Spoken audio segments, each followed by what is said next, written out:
This is a Victa robot lawnmower, doing utilitarian things in Australia's quintessential suburban backyard.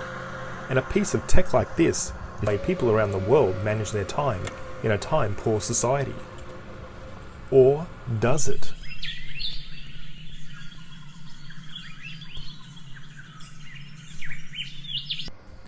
First off, a perimeter needs to be set up.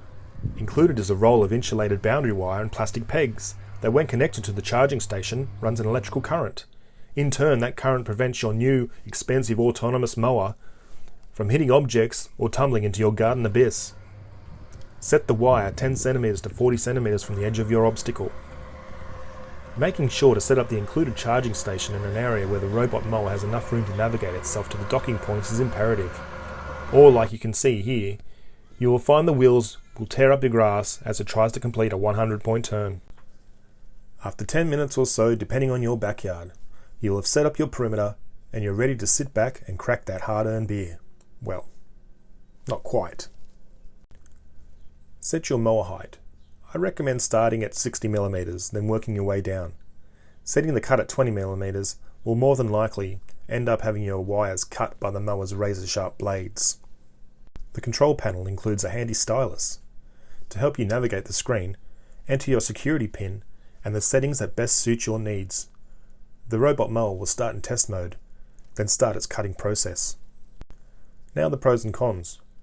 Pros: it's easy to install, it's fully autonomous, it's variable height, it doesn't leave cutting lines, it has a sensor.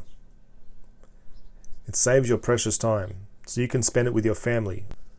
Cons: the cost.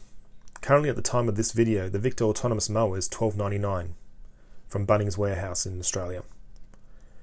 It will not cut through thick grass.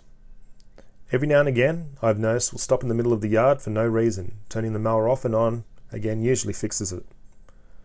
The rain sensor doesn't always work as intended. If you have separate grassed areas from the backyard to the front, you'll have to pick up the charge station and set it up all over again. Overall, I'm happy with the Victa mower. Like many men at my age, I have a bad back, and this saves me having to pull start a petrol mower or empty the grass catcher. I have more time to spend with my family and my other hobbies, and you can't put a price on that. Thanks for watching. Don't forget to subscribe and tick that little bell for updates on future content. Catch you later.